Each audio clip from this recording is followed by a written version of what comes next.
Mfethu, angifuni ukuzokubuza lana ukuthi uyathola yini umuntu wami. Asijoli. Umphikelani ngoba ngiyajola. Asijoli sasizana. Sizala ndlelani? Uthi ndlelani. Angazi noma uyafuna ngitshele siyasizana. Nosibulu nje sesinesikhathi futhi sisizana ngokucansi. Sizala ngokucansi. Ngiyalalana. Njengoba uyabona ukuthi uthi usifeke ukuthi awukwazi phela ukuthi uyangazi ukuthi ngikhona ngithanda noSibuwe la bese ulala naye. Ngiyakwazi usukhona. Ufika vele sisimina noSibuwe kade sayiqala into yethu. Shuthi nje wena ufikele kumina.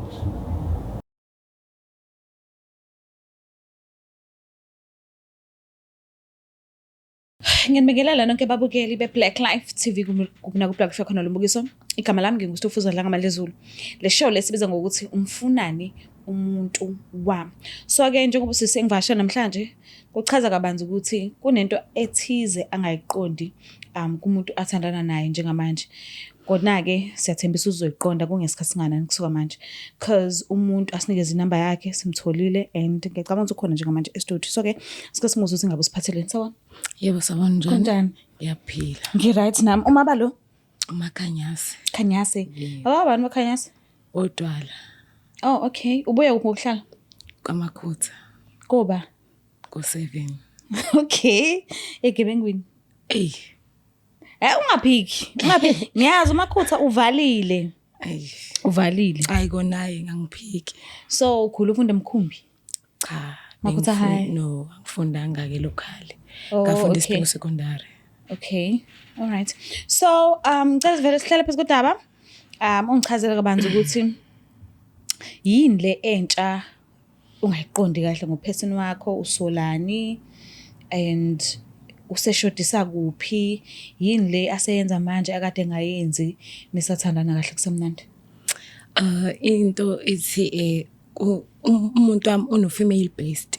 Okay. Azona they are so close and ngiyamazi nami ngimjwayele yabo. Okay. Manje sebeqala ukungi-ekthela and abantu bebengitshela abasondelene nami bethi angiboni yini ngathi laba bayazana somewhere. Ngibabuze ngaye ngababuza then bangitshela ukuthi ayikho lonto ukuzwana kwabo. Ngabe mhlambe uphesini wakho usamqoma ube khona lo female based noma mhlambe yinto entsha ayithole phakathi nendawo kubudlelwane benu? Ngathi ngamfica ekhona female based. How? Okay. So naqala nini kuba ndawonye ninomuntu wakho? Sesinonyaka. Ninonyaka and ubekuphethe kahle so kulesikhathi awukazi uzowazi umbamba before? Cha ngikazi.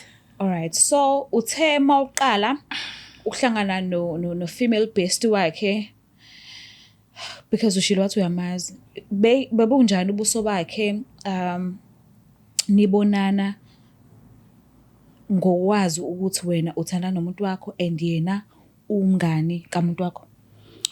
Siqala ukubonana bengenankinga.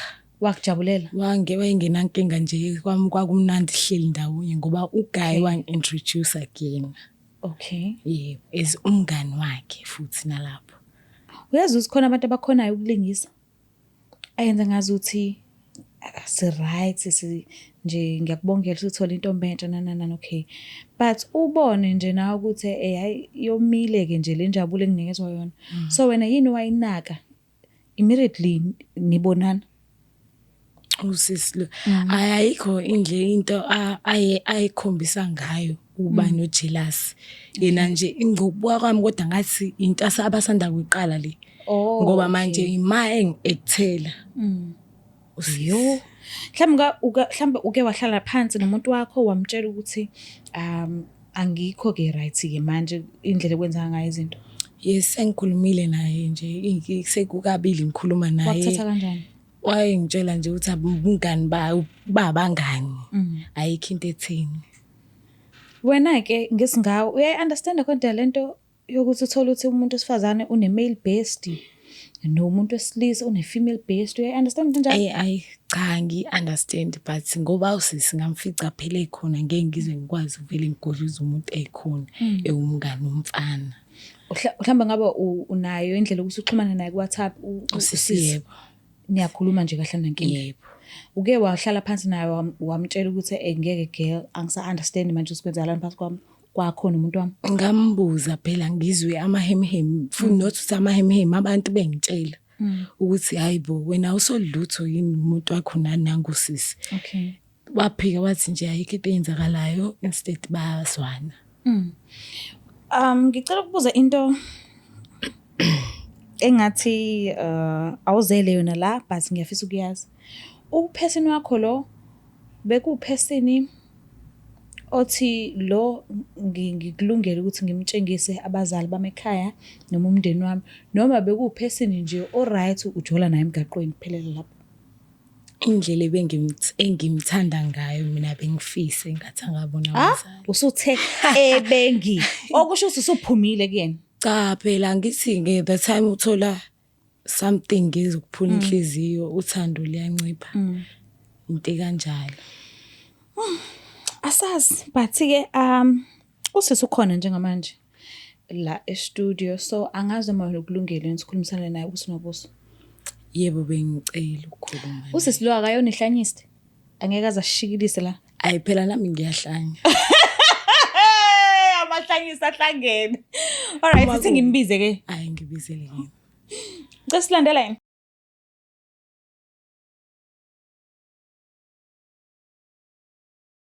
Alright sibabukela lapha emakhaya sifuna sinamukele uhlelo esilibiza ngokuthi umfunani umuntu wami. So ke usisi akanqabanga ukuthi asijoyine kulolu hlelo ingakho ela namhlanje engithemba ukuthi imibuzo usisi angibhalelile azombuza yona uzokwazi ukuthi ayiphendule ngoqiniso ukuze sithole ukuthi kahle kahle yini le engaka engemuva abayenzayo nobhuti athanda naye. So bona kunjani?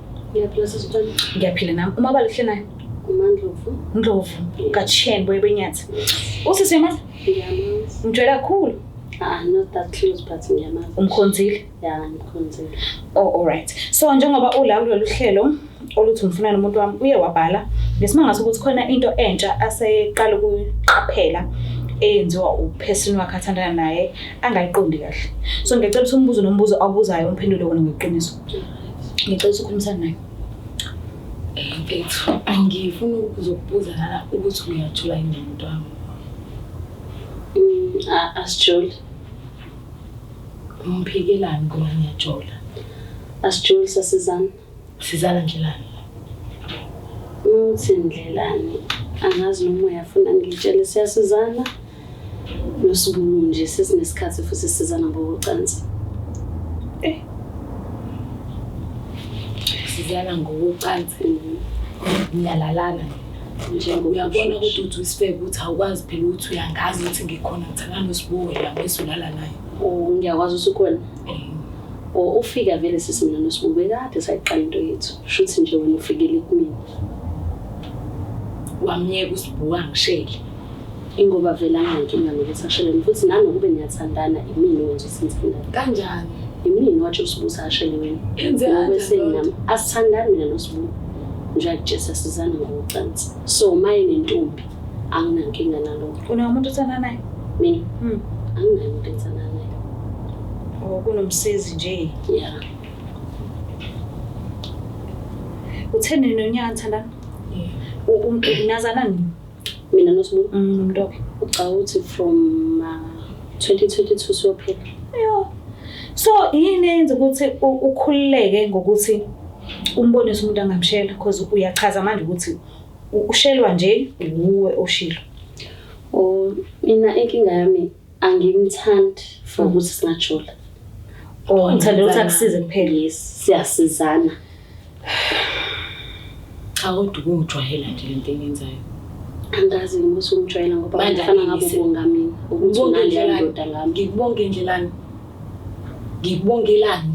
Manje wena njengoba ungilithe la isiphi isizathu ukuthi esikwenza ukuthi ungilethe la ukwazi ukuthi ngiyajola yini ngoba ngaye ngakubuza bangenza isilimo indoda yakho asimoyibuza yona ngayibuza yathi wena njoli manje mina ngena lapha uyangena ngoba manje ngiyanibona indlela ekuthangaka ngathi nabantu abajulayo even noma nipostana Ngipostanga ngendlela abantu abajulayo. Ingakho ngikulethela ngizokubuza. Manje wena namanje ungitshela ungenza isilimo ungitshela ukuthi ngiyasizana mina anisizani niyathandana. Hayi usuzophikisa into engisho ngoba manje ngiyatshela sithandana sasizana. Manje uma ungiphikisa ngazo usuqonda ukuthini?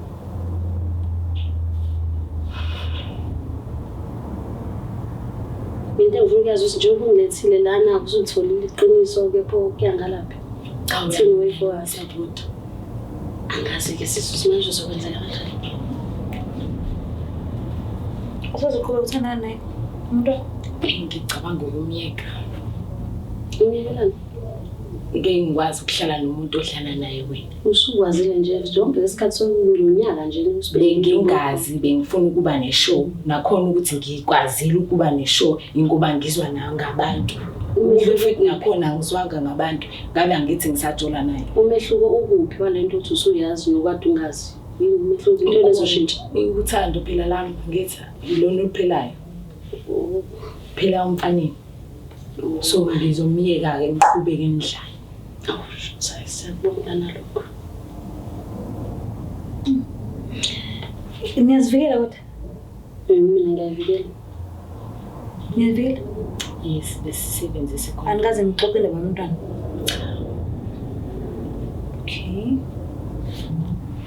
So uzokhetha ukuphuma kubudlelwano bakho ngesimanga sokuthi usizana no-female best wakhe?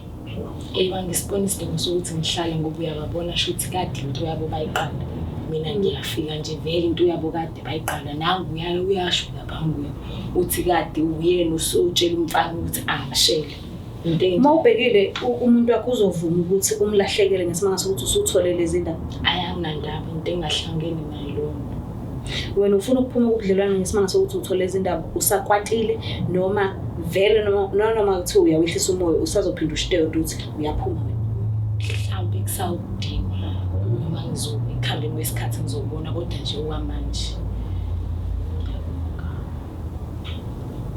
Shuthi fanele sikuthole kuyena-ke umuntu wakho ukuthi usazoqhubeka yini nokusizana no-female best wakhe. So if athi angeke azakhona ukulahlekelwa wena ngesimanga sesenzo sakhe no-female best shuthi uzoqhubeka kube naye? Ngingaqhubeka ngoba ngiyamthanda. Do you mind ukuthi sifonele? Angimind. Cina sifonisa.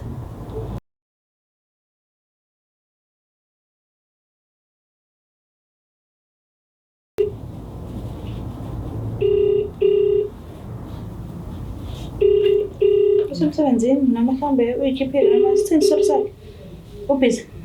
Asithi uyafunda. No, mhlawumbe uyafunda.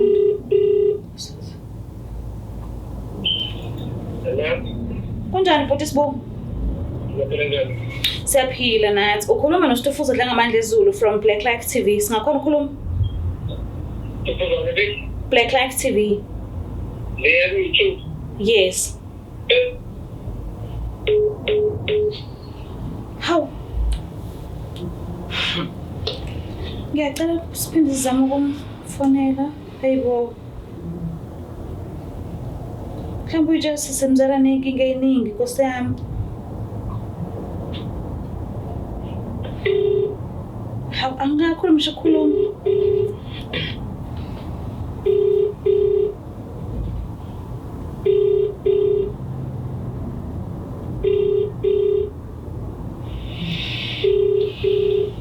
Hayibo.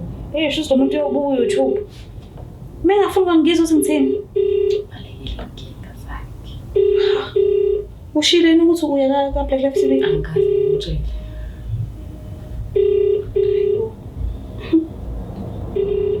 Ayiphenduli-ke manje phone.